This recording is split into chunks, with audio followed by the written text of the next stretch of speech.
So hello everyone, welcome to reacting Bharat once again with doctor तसल्ली।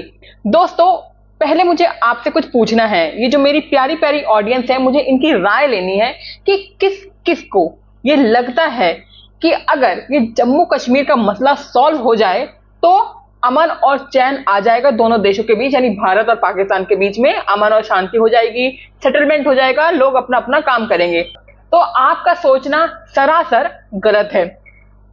अब तक तो हमें समझ जाना चाहिए कि कुत्ते की दुम को अगर 20 करोड़ साल भी आप डालोगे ना जमीन के अंदर तो वो सीधी नहीं होने वाली है। तो वैसे ही इन पाकिस्तानियों के डीएनए में चेंज आ गया है। यस, डीएनए जो जीन आगे भेजते हैं कि आपकी जनरेशन कैसे चेंज होगी, आपकी जनरेशन की खूबियां जो है, आप में जो खूबियां हैं वो आपकी जनरेशन में आएगी। ठीक वैसे ही पाकिस्तान के अंदर भी जनरेशन टू जनरेशन उनके डीएनए में ये आ गया है कि हम न चैन से रहेंगे और न चैन से रहने देंगे। अब हॉट शॉट टॉपिक तो हमेशा ये था कि जम्मू कश्मीर का। अब जब इन्हें लगा कि जम्मू कश्मीर से मेरी आवाम बेवकूफ नहीं बन रही है, यानी पाकिस्तान के आवाम जम्मू कश्मीर के मुद्दे से अब बेवकूफ नहीं बन रही, बहुत पुराना मुद्दा हो गया है, तो अब उन पागल और जाहिल आवाम को दोबारा से नई अमली गुत्थी पिलाने के लिए, यानी उनका जो दिमाग है, ब्रेन वॉश है, वो दोबारा से करने के लिए इन्होंने अब एक नया रास्ता चुन लिया है, एक नया मुद्दा चुन लिया है। जी हाँ, हम बात कर रहे हैं सर क्रीक लैंड की। अब मैं ये कहूं कि सर क्रीक एक नया मुद्दा नहीं है, लेकिन जम्मू कश्मीर के बाद सर क्रीक और जूनागढ़ जो ये गुजरात में आते हैं, इंडिया के गुजरात रीजन में आते हैं, पाकिस्तान और इंडिया के बॉर्डर के पास है ये काफी। तो इन दो रीजन को जम्मू कश्मीर के बाद पाकिस्तान उठाता है, कब्जा करना चाहता है, और वो हर बार कोई ना कोई कोशिश करता रहता है। ऑपरेशन सिंदूर के टाइम पे भी इसने ये कोशिश की थी कि हम इस सर क्रीक को कब्जा लें। अगर हम आधी जो इंडियन फोर्स है उसको डेविएट कर दें जम्मू कश्मीर की तरफ, आधी फोर्स को हम डेविएट कर दें आपका सर क्रीक जो गुजरात रीजन पे है और जूनागढ़ रीजन, इन दोनों को हम हथिया लें। तो पाकिस्तान की निरंतर ये कोशिश रहेगी, चाहे यहां से या चाहे वहां से, हम इंडिया का कोई हिस्सा कब्जा ले, जो कि पूरा नहीं होगा, डेफिनेटली नहीं होगा। लेकिन आप ये सोच रहे हैं कि जम्मू कश्मीर का मुद्दा अगर सॉल्व हो जाएगा तो सेटलमेंट हो जाएगी, तो दोनों देशों के बीच में अमन और शांति आ जाएगी, तो ये अपने दिमाग से निकाल लीजिए। क्योंकि सबसे पहले तो पाकिस्तान खुद नहीं चाहता सेटलमेंट होना, क्योंकि अगर इसने सेटलमेंट कर लिया, ठीक है, मुद्दा सॉल्व कर लिया, तो आज तक ये बड़ा पैसा जो बड़ा इनका रेवेन्यू होता है, जो आर्मी के नाम पर और भारत से लड़ने के नाम पर ये उठाते हैं, सरकार से आवाम को बेवकूफ बना बना के जो उठाते हैं, टैक्स लेते हैं, वो कैसे इनका फुलफिल होगा? हाँ, कैसे इनके खजाने जो हैं वो भरे जाएंगे? स्विस बैंक में, स्विस अकाउंट में इनके जो खजाने हैं वो जो भर के आते हैं वो कैसे भरे जाएंगे? नहीं भरे जाएंगे। ठीक है, अगर ये मुद्दा ठंडा हो जाएगा तो मुद्दा खत्म हो जाएगा। तो यानी कि पाकिस्तान खुद भी नहीं चाहता है कि वो सेटलमेंट करे, वो बनना चाहता है, बाय चॉइस विलेन बनना चाहता है। आपको पता है आज के टाइम में क्या है? पहले होता था कि हमें एक पॉजिटिव अपनी पीआर करनी है, हमारी एक छवि जो बने वो पॉजिटिव बने। अब इससे मुराद नहीं है, अब इसका कोई मतलब नहीं रह गया। अब मतलब ये रह गया है कि चाहे नेगेटिव हो या चाहे पॉजिटिव हो, बस पब्लिसिटी होनी चाहिए, आप चर्चा में बने रहने चाहिए। तो पाकिस्तान इज सेल्फलेसली, यानी खुद से वो विलेन बनना चाहता है। और दूसरा, चाइना और अमेरिका उसे कभी हीरो बनने भी नहीं देगा, उसे विलेन ही बना के रखेगा। क्योंकि पाकिस्तान की वजह से ही जो इंस्टेबिलिटी है ना हमारे रीजन में, वो बनी ही रहेगी, और अमेरिका और चाइना का इसमें हित भी है। अगर इंस्टेबिलिटी नहीं रहेगी तो यहां पर इंडिया ग्रो करेगा। तो चाइना को टक्कर देने वाला एशिया में कौन है? सिर्फ भारत ही तो है, और तो कोई ऐसा नजर नहीं आ रहा। तो चाइना चाहता ही नहीं है कि पाकिस्तान और भारत का कभी सेटलमेंट हो, नीदर चाइना नॉर अमेरिका। ये बात हमें क्लियर होनी चाहिए। ये जो हमारी प्यारी प्यारी आवाम है, अगर ये सोच रही है कि मुद्दा सॉल्व हो जाएगा, अब भी सेटलमेंट हो जाएगा, तो ऐसा कुछ नहीं होने वाला। और मैं ये टॉपिक इसलिए उठा रही हूँ क्योंकि अभी रिसेंटली हमारे आर्मी चीफ ने एक स्टेटमेंट दी है।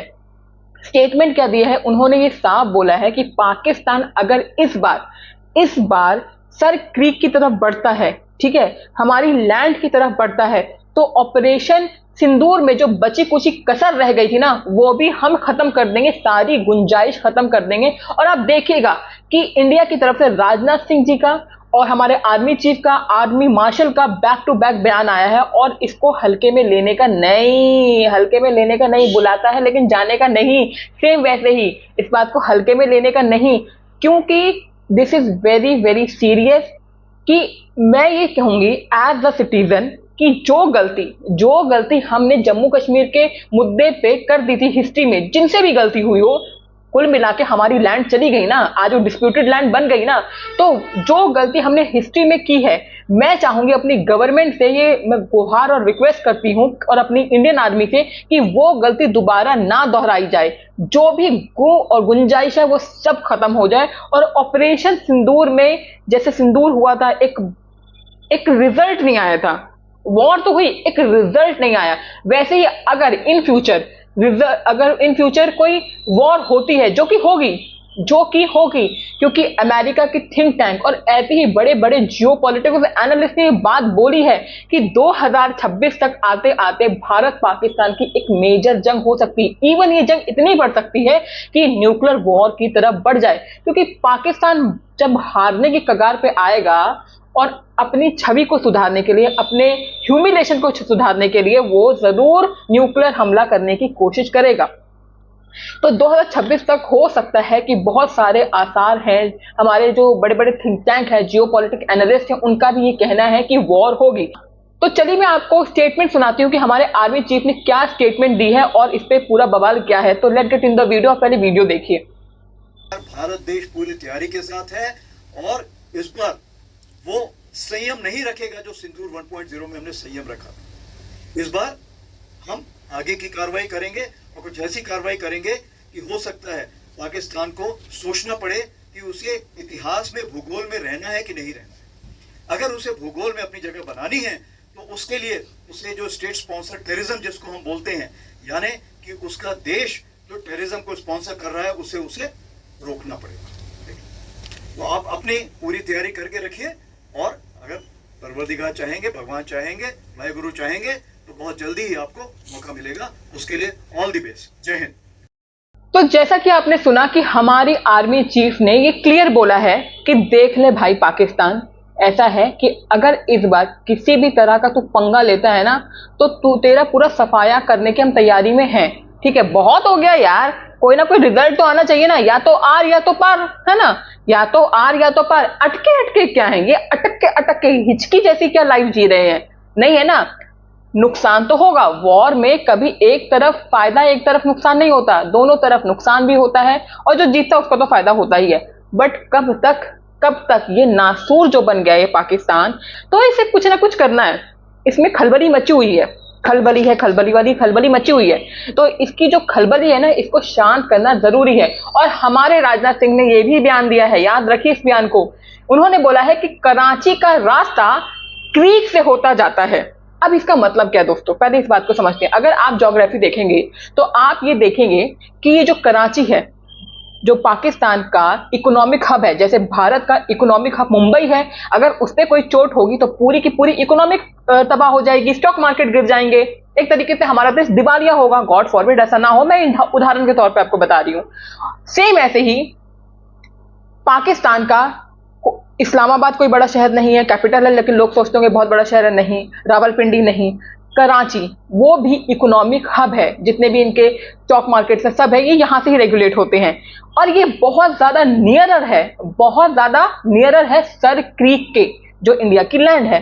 अब इसीलिए राजनाथ सिंह ने ये बोला है कि अगर पाकिस्तान नहीं बाज आया, मनमानी करने से अपनी नहीं बाज आया, और एक भी मिसाइल आया, तो अगर हम सर क्रीक के सामने अपना S-400 भी खड़ा कर देंगे ना, तो कराची को वो नस्त नाबूद कर देगा, क्योंकि इट इज सर क्रीक से अप्रॉक्स 200 किलोमीटर से दूर कराची है।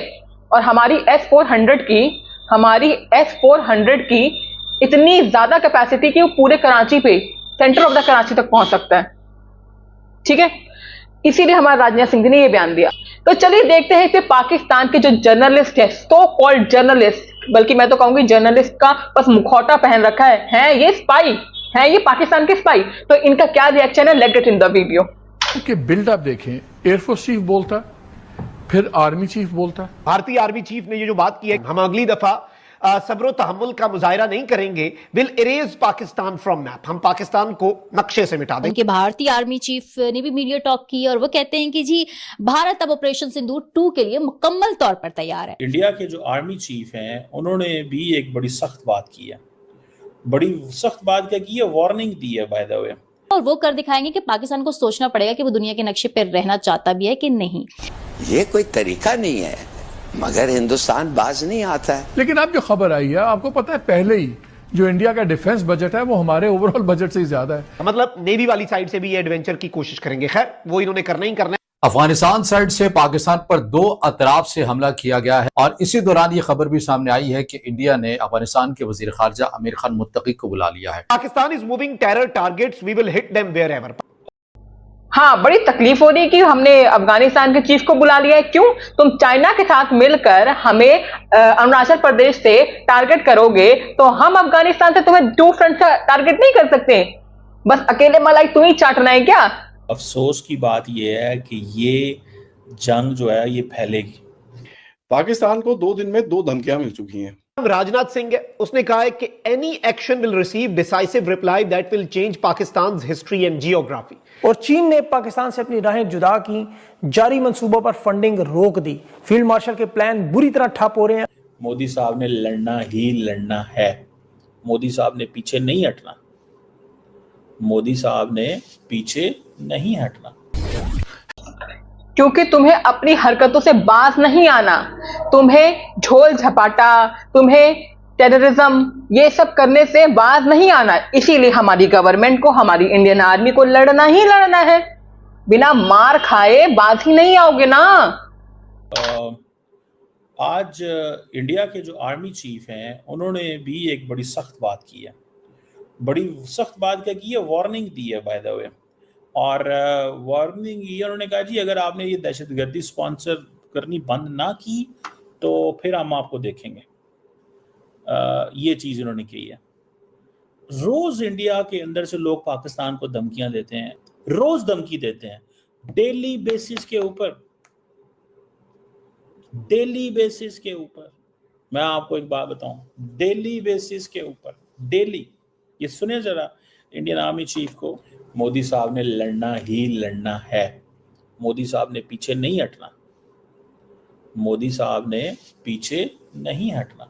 उसकी वजह यह है ना कि मोदी साहब को इन चीज़ों की समझ है कि यार जब तक ये चीज़ें नहीं होती, ये माहौल नहीं बनता, चीज़ें मतलब नहीं इस तरह रखी जाती तो मामलात नहीं बेहतर होंगे।